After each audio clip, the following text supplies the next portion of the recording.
Have you ever noticed how visiting people just doesn't feel the same as it used to? Maybe you come back home feeling more drained than uplifted. Or maybe you've caught yourself thinking, why did I even go?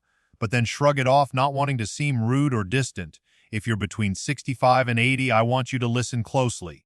Because what feels like a simple visit to a neighbor, a friend, or even family could be quietly chipping away at your emotional energy and your health, and you might not even realize it. Let me be clear, I'm not saying you should never see people again. We're social beings, we need connection. But not all connection is healthy.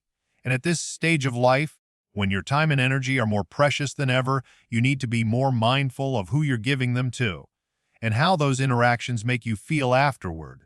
You see, something strange happens after 65. Your body may slow down a little, but your awareness starts to sharpen. You notice more, you feel more deeply, and your tolerance for noise, drama, and emotional clutter, it starts to shrink, and that's not a flaw, it's wisdom. It's your soul gently telling you that it's time to protect your peace, your space, and your energy. In this video, we're going to talk about 7 surprising health and emotional reasons why, if you're in that beautiful stage between 65 and 80, it may be time to stop, or at least rethink, visiting others the way you used to. This isn't about isolation, it's about liberation. It's about honoring yourself in a world that's always pulling you in different directions. Let's begin with one of the most misunderstood realities of aging: emotional exhaustion. You might have grown up being the dependable one, the visitor, the one who always checked in on others, dropped by with groceries, or showed up to keep the peace. But that role doesn't always age gracefully. In fact, it can turn on you. After 65, your emotional reserves don't refill as quickly as they once did. A visit that's supposed to be just for an hour can leave you mentally fatigued for the rest of the day. It's not just the physical movement, it's the energy it takes to listen to other people's problems, to smile when you're actually tired, to pretend you're not hurting when you are, or to politely endure conversations that go nowhere. And here's the catch: most people won't notice. They're still moving at the same pace. But inside, you feel it.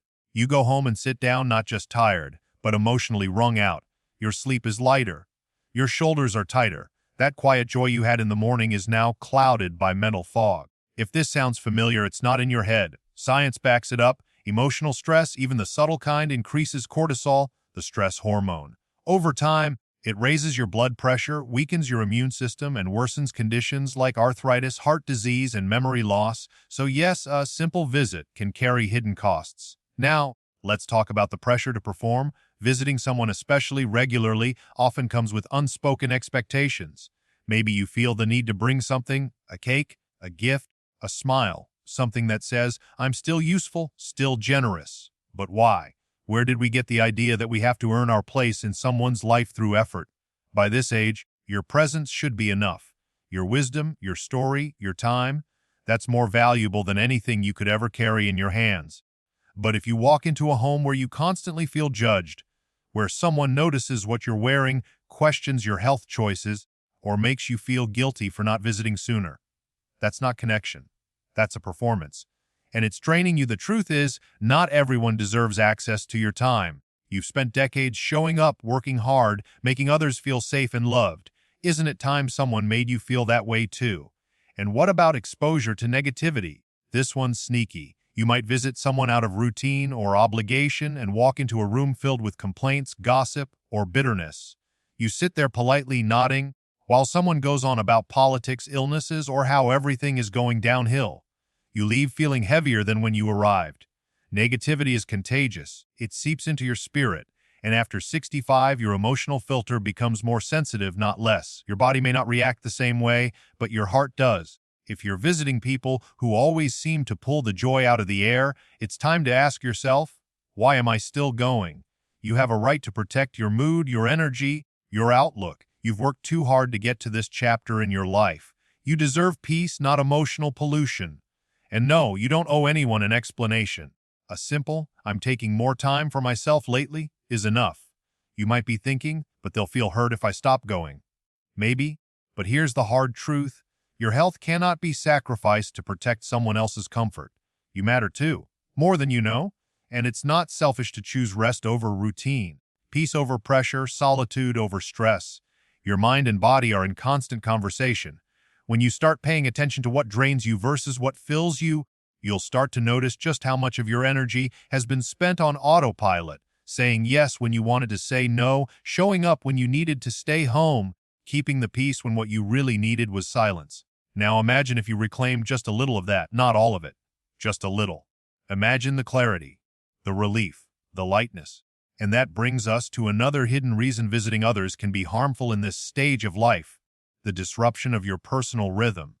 You've spent years waking up early for work, eating on someone else's schedule, living in a world that rarely paused. Now that you've earned a slower, gentler pace, why rush it just to be somewhere at noon for a chat that could have waited? When you step out of your rhythm for others too often, your body starts to resist. Your digestion changes. Your sleep pattern shifts. Your focus scatters. All because you pushed your natural rhythm aside for someone else's. There is incredible healing power in living on your own terms. Waking up when your body says it's ready.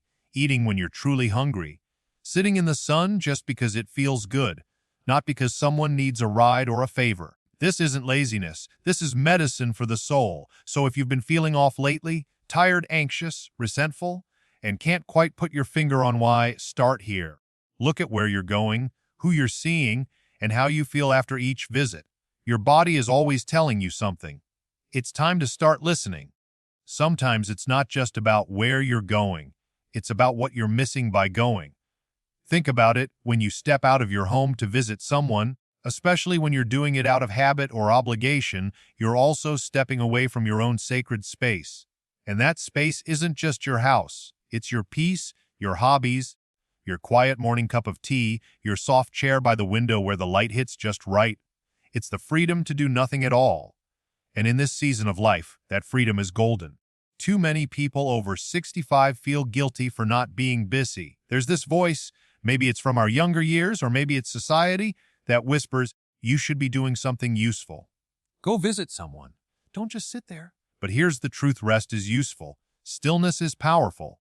And giving yourself permission to stay home, to enjoy your own company, to listen to your own thoughts, that is one of the greatest forms of self-respect.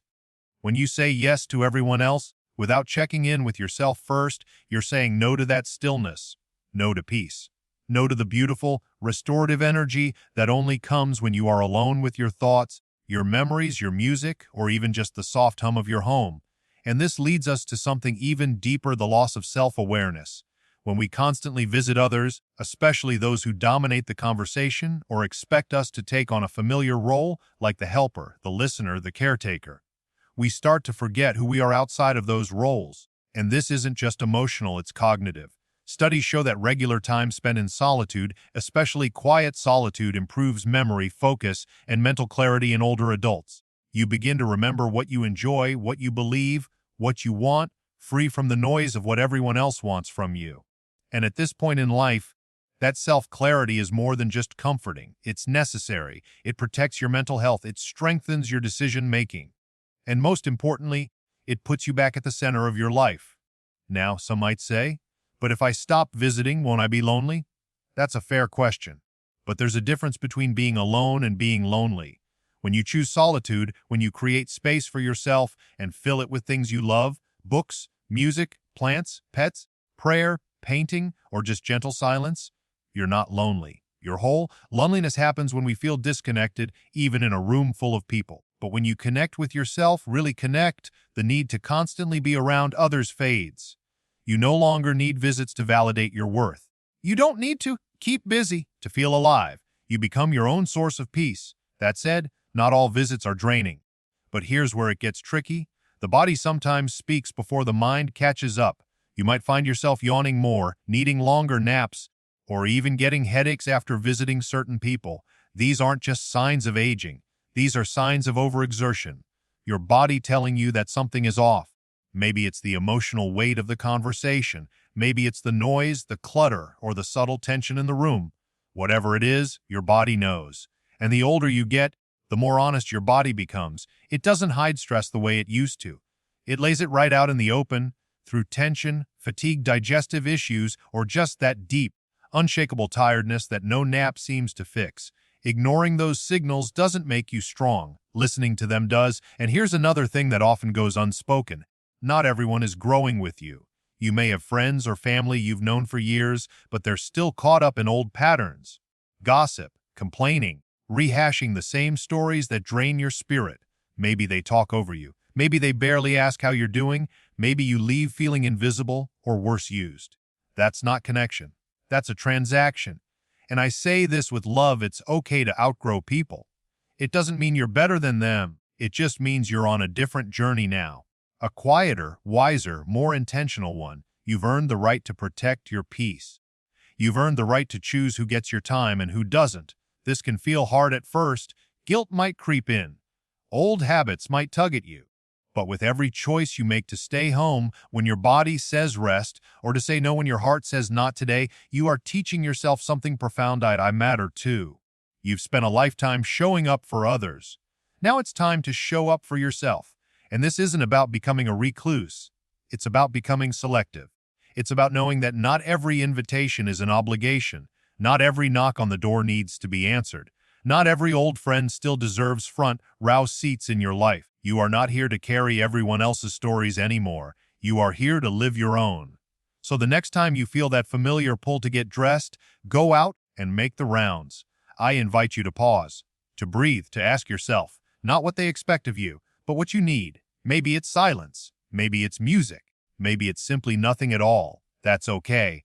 And as you begin to honor that, something beautiful happens. You start to feel lighter, more present, more grounded in your own truth. And visits, when they do happen, start to feel like a choice again, not a chore. You might start to notice something else too. As you begin saying no to the visits that leave you feeling drained or invisible, a strange kind of space opens up in your life. At first it might feel unfamiliar, even a little quiet, but don't rush to fill it, let it be. Because that space is where clarity grows. That's where peace makes its home. In that quiet, you'll rediscover the beauty of doing things on your own time. There's no doorbell ringing, no conversation you have to politely sit through, no small talk that leaves you wondering what you even got out of it. Just your rhythm, just your breath, just you. And that's not something to fear. That's something to cherish. One of the most overlooked reasons to reconsider constant visits at this stage of life is immune fatigue.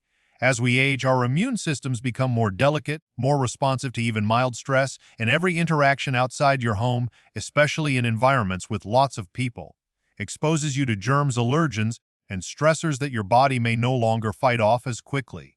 Now, no one wants to live in fear. That's not what this is about. But being wise with your exposure is simply part of good self-care. Think about how often you've come back from a visit, maybe to a grandchild's birthday party or a neighbor's house gathering, only to feel off the next day, run down, coughing, maybe even sick, and yet we brush it off as just getting older. But it's not just age, it's accumulated strain. Your body is asking for protection, not isolation. There's a difference. You don't have to cut everyone off, but you can start being more mindful about where you go, how long you stay, and who you give your presence to. Sometimes it's not just the physical exposure that wears you down, but the mental overstimulation, you know the kind. Too many voices in one room, loud TVs, conversations going in 5 directions, people interrupting each other, stories that don't end, jokes that aren't funny, and you're just sitting there trying to keep up, trying to smile, while your brain is waving a little white flag. What used to be tolerable now feels like a sensory storm, and that's okay to admit, because your peace matters more than your reputation. You don't need to be the social one anymore. You don't need to be the bridge between people or the glue holding things together. That's a heavy role, and you've played it long enough. By choosing calm over chaos, solitude over noise, and rest over routine, you're not becoming less of yourself. You're becoming more in tune with what actually keeps you healthy, vibrant, and joyful. There's also something no one tells you about emotional boundaries at this age. When you were younger, you probably felt pressure to be agreeable, to say yes even when you didn't want to avoid confrontation, to keep everyone else happy. But at this point in your life, it's not only okay to set boundaries, it's essential. And one of the strongest boundaries you can set is this: I don't have the energy for that visit right now. You don't owe anyone an explanation. You don't have to justify your need for rest or silence or alone time. If they care about you, they'll understand. And if they don't, well, that tells you something too. Protecting your energy isn't selfish. It's survival. Because you know what happens when you ignore that need. Resentment creeps in. You start showing up half-heartedly. You begin feeling like a guest in your own life. That's not fair to you, and it's not fair to the people you care about either. You deserve to show up as your whole self, not just the tired version of who others expect you to be. Let me tell you something, there's power in choosing who you share your presence with. When you stop giving it away so freely, something magical happens. The right people start to notice. The ones who truly love you, the ones who fill you up rather than drain you, they start to come to you. And those visits feel different. They're not rushed. They're not heavy. They're healing. Because they're born out of mutual care, not guilt or routine. And what about those people who never check in on you unless you make the first move? Who only call when they need something? Who seem to disappear unless you show up at their door? It's time to release that weight. That's not love. That's convenience. And your presence is too valuable to be treated like a delivery service. Let them go, gently, with compassion. You don't have to burn bridges. Just stop carrying them on your back. There's something deeply spiritual about aging. It strips away the noise, the need to please, the masks we wear, and what's left is the essence of who you really are. So why cloud that essence with constant visits that don't honor it? You're allowed to enjoy your own company. You're allowed to prioritize your health, your peace, your inner joy. You're allowed to stop visiting people who leave you feeling worse, not better. You're allowed to say, this time, I'm choosing me. And in doing so, you're not turning your back on the world. You're simply turning toward yourself, finally.